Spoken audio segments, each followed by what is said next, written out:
नमस्कार दोस्तों, मेरा नाम पुनीत कुमार ऊषा मेटल झांसी से। आज मैं बताऊंगा कि स्क्रैप मेटल बिजनेस में किस तरह के लोग फ्रॉड करते हैं और किस तरह से लोग के साथ ठगी कराया जाता है। ये सब डिटेल में आज मैं आपको बताऊंगा किस तरह से फ्रॉड करते हैं।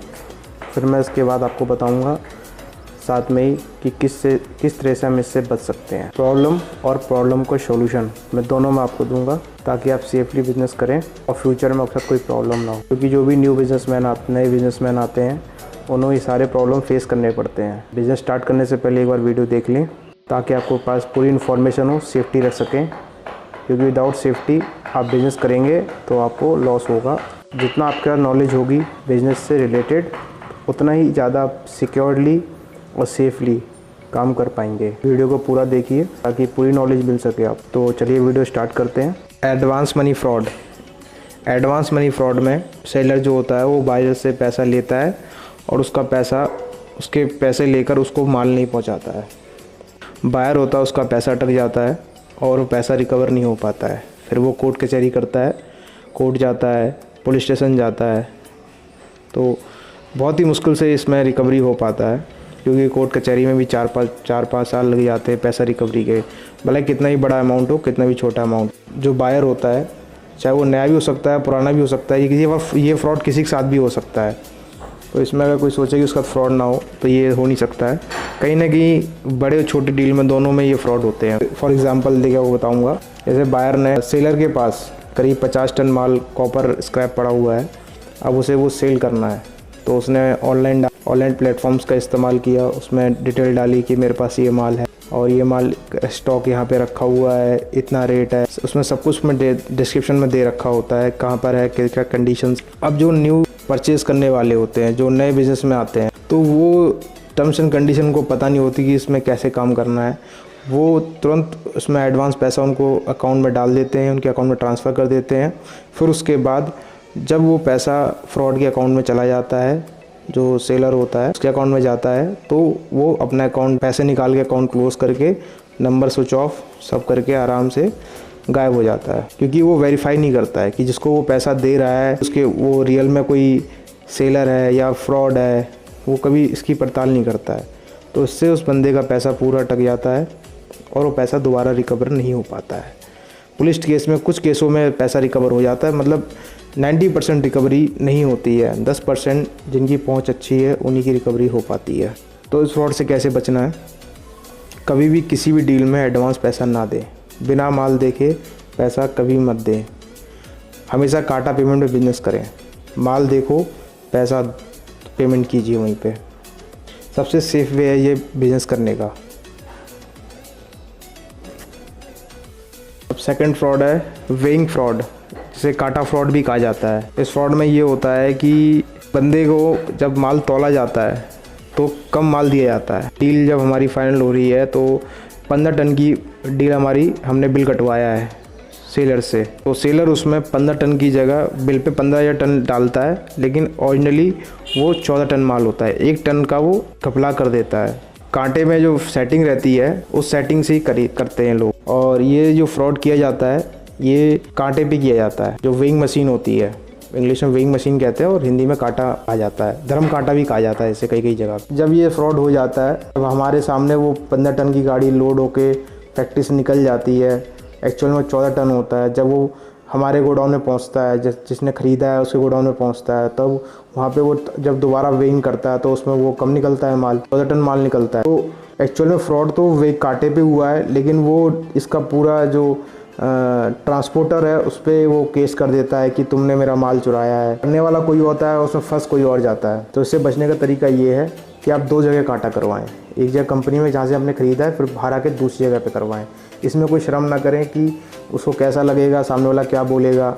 कभी ये मत सोचिए, पहले आप अंदर कराइए फिर उसके बाद दूसरे कांटा पे कराइए।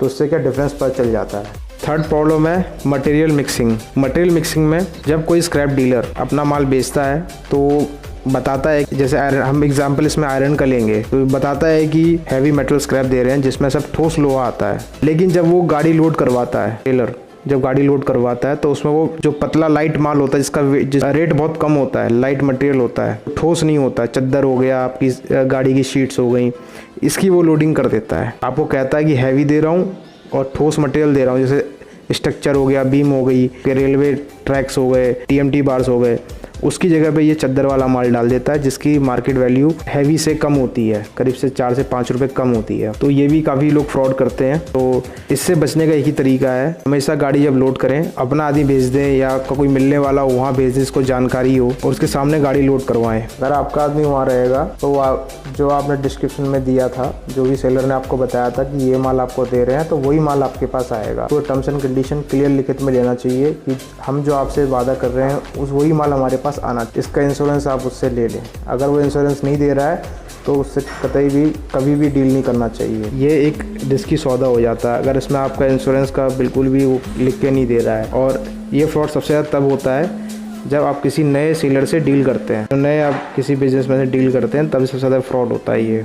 फोर्थ है टाइम वेस्टिंग। ये भी एक प्रकार का फ्रॉड स्कैम ही माना जाता है क्योंकि इसमें लोगों का कीमती समय जो रहता है उसको वेस्ट किया जाता है। और सबसे ज़्यादा इसमें दिक्कत ये आती है कि सोशल मीडिया प्लेटफॉर्म का इसमें इस्तेमाल किया जाता है, जैसे व्हाट्सएप, फेसबुक। यहाँ पे ये लोग फेक डील्स डाल, किसी बंदे ने ओरिजिनली कभी किसी ने फ़ोटो डाला होगा, उस फ़ोटो को उठाते हैं, उस पर अपना नाम डालते हैं, जगह डालते हैं, और वो बंदा होगा पुणे का और डालेगा वो साउथ के कोयम्बटूर का, यहाँ का, वहाँ का। तो ये क्या करते हैं कि फ़ोटोज़ का गलत इस्तेमाल करते हैं, वीडियोज़ का गलत इस्तेमाल करते हैं। ओरिजिनल वीडियो किसी का उठाकर ये अपना नाम डालकर फिर उसको सोशल मीडिया प्लेटफॉर्म पे चलाते हैं। फिर अगर इसमें कोई फंस गया तो उससे पैसे लेते हैं। और अगर किसी ने किसी का अगर कोई फंस भी गया और जो जेन्युइन बायर है, ख़रीदने वाला है, तो ये उसको पहले घुमाते हैं, महीने 2 महीने घुमाते हैं। घुमाने के बाद फिर उसको, और अगर ये कुछ लोग ऐसे होते हैं जिनको बहुत जल्दी रहती है बिज़नेस करने का, वो ये जगह पहुंच भी जाते। जैसे अब फॉर एग्जांपल देख लीजिए, एक सरदार जी थे चंडीगढ़ के, वो बेचारे कलकत्ता गए माल देखने के लिए। वहाँ पे उन्होंने होटल बुक किया, होटल बुक करने के बाद वहाँ पे रुके, 10 दिन रुके। वो बंदा उसको जिसके पास माल देखने गए थे, वो बंदा उससे कहता कि भाई साहब आप यहाँ पे रुको, थोड़ा मेरे को तबीयत ख़राब है, मेरे घर में ये प्रॉब्लम है, ये है वो। सरदार जी वहाँ पे पड़े रहे कम से कम 10 दिन तक। काफ़ी बड़े बिजनेसमैन थे, कोई फैक्ट्री देखने गए थे कलकत्ता में, तो कलकत्ता में फैक्ट्री देखने चक्कर में करीब 2 लाख रुपए वहाँ पे अपने वेस्ट करके आए। आने जाने का खर्चा, रहने रुकने का, सब उसमें टाइम वेस्ट होता है। तो बिजनेसमैन का सबसे बड़ी दिक्कत ये हो जाती है कि उसका टाइम ही उसका पैसा होता है। अगर उसने अपना टाइम बचा लिया तो उसने अपने पैसे बचा लिए। तो जो फ्रॉड लोग होते हैं वो लोगों का टाइम वेस्ट कर, पहले सोशल मीडिया प्लेटफॉर्म पे ये फर्जी फ़ोटो डालते हैं, फ्रॉड फ़ोटोज़ डालते हैं जो कहीं से डाउनलोड करी होती हैं। फिर जो नए बायर्स होते हैं वो उनकी फ़ोटो देखकर उनसे डिटेल मांगते हैं। सामने वाली पार्टी उसको डिटेल भी दे देता है। फिर उसको ये पार्टी को बुलाते हैं, जो नई पार्टी होती है वो जाती है माल देखने के लिए। लेकिन जब वहाँ जाती है तो वो लोग जो बेचने वाले होते हैं अपना फ़ोन स्विच ऑफ कर लेते हैं। ठीक है, स्विच ऑफ करते हैं, बहाना बनाते हैं, वो माल नहीं दिखा पाते। एक्चुअली में उनके पास माल होता नहीं है, वो सिर्फ टाइम पास कर रहे होते हैं। तो जो बाहर यहाँ से गया हुआ होता है, जो माल देखने गया होता है, वो बंदा वहाँ पे आराम से घूम फिर के वापस आ जाता है, टाइम वेस्ट करता है अपना। तो सोशल मीडिया प्लेटफॉर्म का इसमें गलत इस्तेमाल हो रहा है। अब इसके बचने का सिर्फ सिंपल एक ही टिप है कि सोशल मीडिया प्लेटफॉर्म पे जब भी आप कोई मटेरियल देख लेकर सिर्फ एक ही टिप बता सकता हूँ कि जब भी सोशल मीडिया प्लेटफॉर्म पे कोई भी आपके पास ऑफ़र आए तो आप सबसे पहले अगले बंदे की कंपनी प्रोफाइल चेक करें जो आपको 30,000 टन 20,000 टन कॉपर के डिटेल दे रहा है। 1,000 टन पर मंथ आपको बेचने की जो बात कर रहा है उससे कंपनी प्रोफाइल लें, उसका रजिस्ट्रेशन लें। फिर उसके बाद उससे उसका प्रॉपर एड्रेस लें कि भाई कहाँ पे माल है, प्रॉपर डॉक्यूमेंटेशन देखें उसका, इंडिया में भी, इंपोर्ट में भी देखना है, इंडिया में भी देखना है। ठीक है, और उसके बाद फिर आपका कोई लोकल का अगर आदमी वहाँ पर है तो उसके साथ जाइए, उसको बोल दीजिए आप जाके माल देख लीजिए। या कोई आपका डीलर हो, या जैसे नया बिजनेसमैन है तो वो अपने रिश्तेदार को बोल सकता है, और या पुराना बिजनेसमैन है तो वो अपने कोई लोकल डीलर को बोल सकता है आप जाके माल चेक कीजिए और मुझे बताइए वो माल है कि नहीं है। अगर वो आपको वहाँ से कंफर्म बोल रहा है कि माल है तो आप बिल्कुल जाइए वहाँ पे डील कीजिए। अगर वो आपको कंफर्मेशन नहीं देता है तो जगह बिल्कुल मत जाइए, क्योंकि ये टाइम बहुत ज़्यादा वेस्ट होता है इसमें, तो इससे बचिए। नेक्स्ट आता है किडनैपिंग इन बिजनेस। तो ये एक फ्रॉड भी है, स्कैम भी है। इसमें बिजनेसमैन को फंसाया जाता है अपने जाल में। जो बिजनेसमैन इसमें फंस जाता है तो काफ़ी लंबा उसको लॉस होता है इसमें, पैसे से भी और जान से भी। तो क्या होता है कि जब जैसे कि बड़ी काफ़ी क्रिमिनल एरिया होता है कुछ, जैसे जहाँ पे काफ़ी ज़्यादा स्टेट की बाउंड्रीज होती हैं, वहाँ सबसे ज़्यादा ये काम होता है। जैसे फॉर एग्जांपल आप ले सकते हैं, ये मेरा पर्सनल एक्सपीरियंस है, ये मैं आपसे शेयर करना चाहता हूँ कि मेरे एग्जांपल लेके आप इसमें देख सकते हैं। जैसे अलवर एक जगह पड़ती है, अलवर के पास डीग है, तो वहाँ पे मुझे बताया गया था कि स्टार्टिंग में आज से काफ़ी टाइम पहले जब काम मैंने स्टार्ट किया था, तो मुझे एक ऑफर आया था ऑनलाइन, जब व्हाट्सअप नया नया चला था, कि कॉपर स्क्रैप है 200 रुपये किलो पर केजी और करीब मेरे पास 500 टन माल है। तो हम लोग ये माल देखने गए। वहाँ पे हम लोग को बुलाया गया यूपी से, पहले ग्वालियर से, फिर धौलपुर से अलवर से डीग के पास एक गाँव पड़ता है हतिया, वहाँ पर हम लोग को काफ़ी उससे बुलाया गया।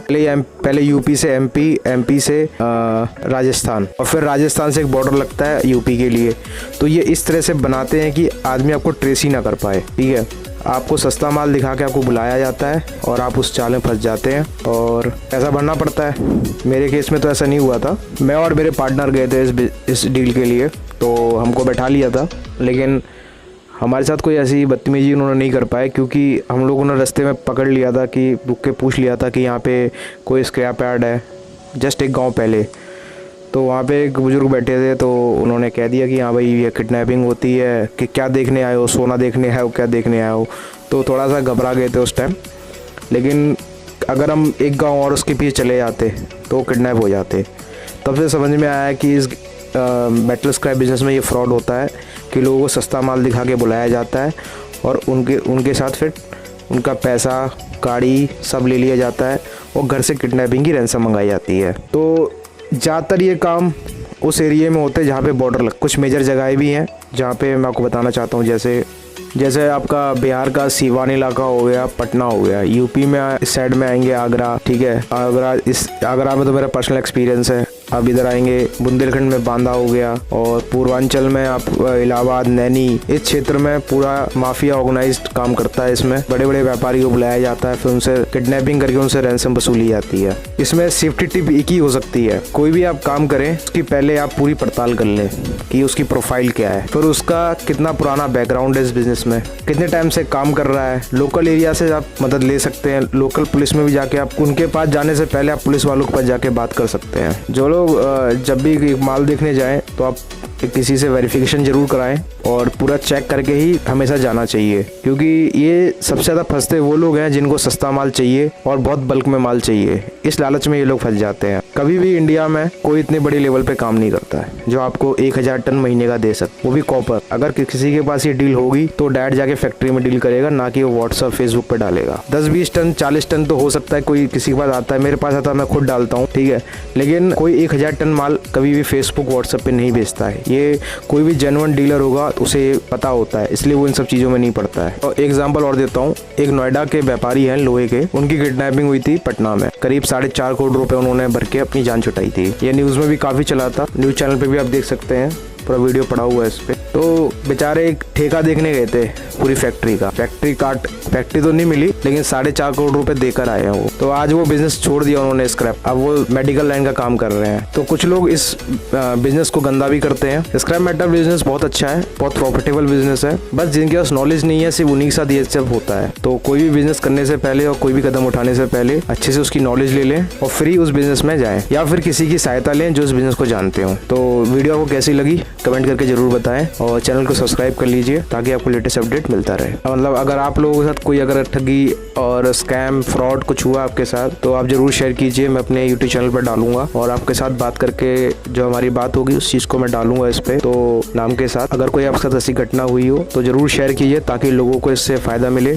और लोग उससे बच सके। और हमेशा जो नॉलेज होती है वो बांटना चाहिए, नॉलेज बांटने से बढ़ती है। कोई अगर ये सोचता है कि नॉलेज फ्री में क्यों दे रहे हैं, क्यों किसी को बता रहे हैं, तो मैं उनको ये बताना चाहता हूँ कि जो लोग भी नए बिजनेसमैन आते हैं काफ़ी उम्मीद लेके आते हैं कि हम इसमें पैसा कमाएंगे, लेकिन अगर उनके साथ छोटी मोटी हादसे होते हैं तो वो डर जाते हैं और डर के बिजनेस नहीं करते हैं। तो हमेशा उन लोग की हेल्प करनी चाहिए जो नया बिजनेस स्टार्ट करना चाहते हैं और उनके साथ मिलकर काम करना चाहिए तो बस यही वीडियो बनाने का मतलब है। तो किसी को कोई इन्फॉर्मेशन चाहिए हो तो वो मुझे मेल आईडी पे मेल कर सकता है। मेल का जवाब मैं 1-2-3 दिन बाद दे सकता हूँ, क्योंकि मेरे पास टाइम कम रहता है, काम काफ़ी रहते हैं मेरे पास। काफ़ी लोग शिकायत करते हैं कि मैं रिप्लाई नहीं देता हूँ, तो उनको बता देना चाहता हूँ कि मेरे पास काफ़ी मैसेज आ जाते हैं और मेरे पास टाइम कम रहता है। शाम को 5 बजे से 7 बजे तक बीच में टाइम रहता है, तो उसमें मैं कॉल नहीं उठा पाया हूँ, तो शाम को उसे कॉल ज़रूर लगाता हूँ, और कॉल नहीं लगता तो फिर मैं उसको मैसेज ज़रूर डाल देता हूँ। तो मैं जब भी फ्री हूँगा मैं आपका रिप्लाई दूंगा। और भी लोग हैं, आप उनसे बात कर सकते हैं जो कमेंट करते हैं, और बात करके देखिए, सबको रिप्लाई देता हूँ और सबके फ़ोन अटेंड करके उनसे बात करता हूँ। तो फ्रेंड्स,